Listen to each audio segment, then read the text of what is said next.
Wesh wesh, Spacy, j'espère que tout le monde va bien. Alors aujourd'hui, je vous ai concocté un petit circuit de pompe à faire à la maison. Donc ce circuit, il est plutôt destiné à une prise de volume au niveau des pectoraux. Après, évidemment, tout le monde peut le faire, il n'y a pas de souci. Et juste avant de commencer, j'aimerais rapidement vous expliquer ce qui se passe d'un point de vue musculaire lors d'une prise de volume. Parce que je pense que c'est important d'avoir certaines bases en physiologie pour pouvoir bien s'entraîner après. Donc déjà, ce qu'il faut savoir, c'est que le muscle est constitué de fibres musculaires. Donc il existe les fibres lentes et les fibres rapides. Et en fait, selon la manière dont on va s'entraîner, dont on va travailler, on va solliciter telle ou telle fibre. Donc les fibres lentes, ce sont les fibres qui sont responsables de l'endurance musculaire. Donc elles vont être sollicitées lors d'efforts de longue durée, mais de faible intensité. Ça va se traduire d'un point de vue visuel par des muscles qui sont très allongés, mais peu épais. Donc c'est pas ce qu'on recherche. Ça va être typiquement le profil d'un marathonien. Ensuite, du coup, il existe les fibres rapides. Donc, ce sont les fibres qui sont responsables, elles, de la puissance et du volume musculaire. Donc, elles, au contraire, elles vont être sollicitées lors d'efforts de grande intensité, mais de durée réduite.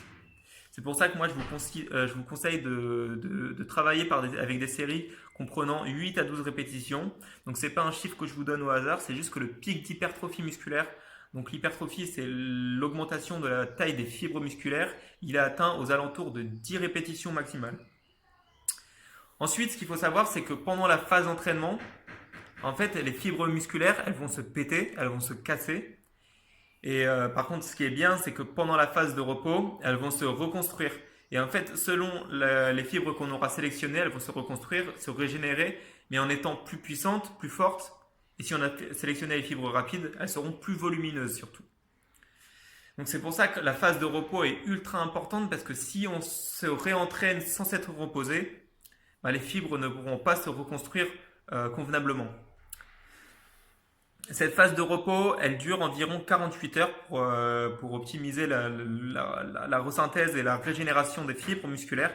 C'est pour ça que lorsqu'on a travaillé un groupe musculaire, exemple les pectoraux, on doit attendre 2-3 jours avant de se réentraîner sur le même groupe musculaire.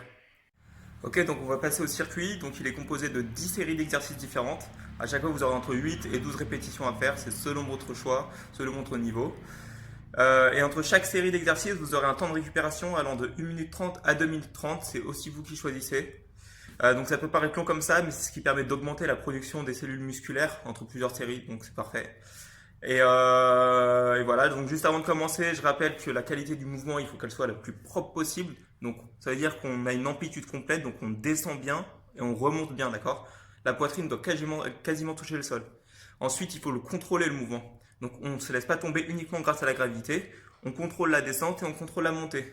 Et ensuite, il y a le positionnement et le placement. Donc si vous faites des pompes classiques, enfin normal, donc pas sur les genoux, vous avez épaules, hanches et talons alignés. Si vous faites sur les genoux, c'est pas grave, vous avez les épaules et les hanches alignées. Et dernier truc, donc on rentre bien le nombril à l'intérieur et on ne creuse pas le dos. Et pour ce circuit-là, j'ai envie que vous n'ayez pas les mains dans l'axe des épaules, dans le prolongement des épaules, mais que vous les abaissiez un tout petit peu au niveau du sternum. Pourquoi? Parce que ça va vous permettre d'avoir les épaules en position basse et donc de mettre en avant vos pectoraux pour plus les solliciter. Donc c'est parti, moi je vous montre les exercices un par un. Je ne vais pas faire avec vous, mais vous respecterez bien l'ordre et les consignes que je vous ai données. Donc c'est parti, premier exercice, c'est des pompes classiques. Donc là, on est bien gainé, d'accord? On a les mains légèrement supérieures à l'axe des épaules. Et c'est parti.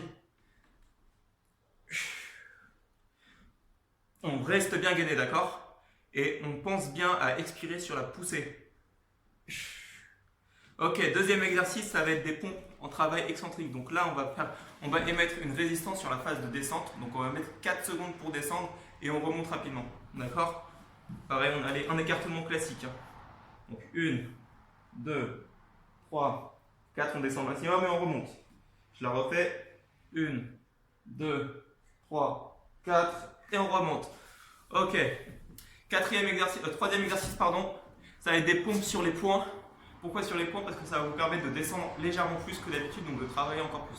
D'accord? Donc pareil, on est bien gainé.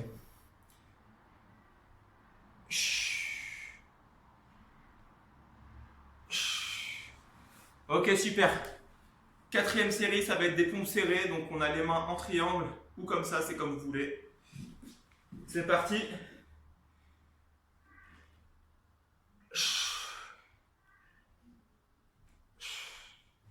Ok, super. Cinquième série, ça va être des pompes en régime super lent. Donc ça veut dire quoi? Ça veut dire qu'on met une résistance sur la phase de descente et sur la phase de montée en même temps. Donc on met 4 secondes pour descendre et 4 secondes pour monter. C'est les plus durs, mais on est au milieu du circuit. Il faut bien que vous épuisiez. Donc 1, 2, 3, 4. Et je remonte sur 1, 2, 3, 4. Je vous la refais. 1, 2, 3, 4. 1, 2, 3 et 4. Ok, très bien. Sixième exercice, ça va être un commando. Donc là, on part en position gainage. Prenez un tapis de sol ou quelque chose pour ne pas vous faire mal aux avant-bras. Et donc, on commence en gainage. Donc, on rentre bien le nombril, on a le dos bien gainé, d'accord? Et hop, avant-bras, main, main. Donc, on fait 8 tours dans un sens. Une fois qu'on en a fait 8, on change de sens, d'accord? Mais faites attention à ne pas balancer trop les fesses. Ok, voilà. Super. Donc là, on en est à la 7e série. Donc on passe aux pompes écartées. Donc là, on écarte comme ça, comme ça, comme ça. C'est vous qui choisissez. Mais on écarte plus que les pompes classiques, d'accord? Et c'est parti.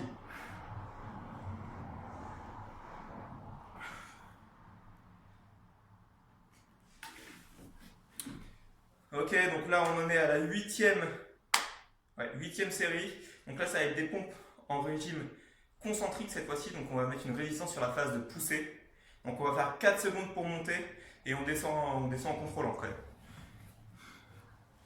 Ok, donc on descend et 1, 2, 3, 4. On descend et 1, 2, 3, 4. Super. Là, la 9e série et l'avant-dernière série, ça va être des pompes sautées.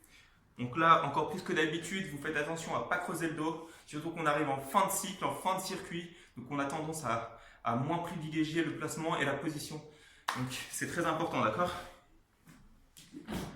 Donc on descend bien et on est explosif sur la montée. C'est un travail de puissance, ça.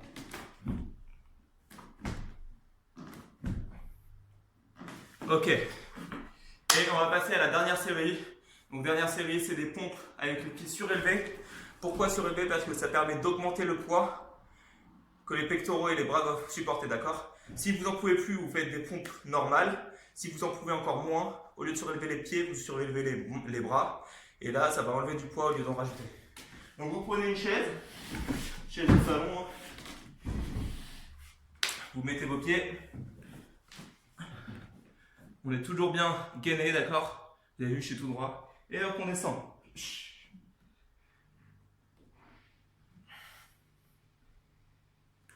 Ok, je vous montre pour ceux qui en peuvent plus, si vous voulez faire avec les mains surélevées.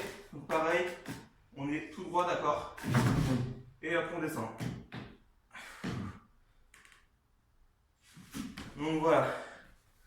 Donc merci à tous ceux qui auront fait le circuit. J'espère que ça va être réalisé par tout le monde avec brillance et bravoure. Et donc ce circuit-là, vous pouvez le faire une fois tous les 2-3 jours, comme je vous ai expliqué. Si vous avez encore beaucoup d'énergie, vous pouvez réessayer une deuxième fois d'affilée. Et voilà, je vous souhaite bonne chance et bon courage pour ce challenge. Et bon confinement à tous. Ciao.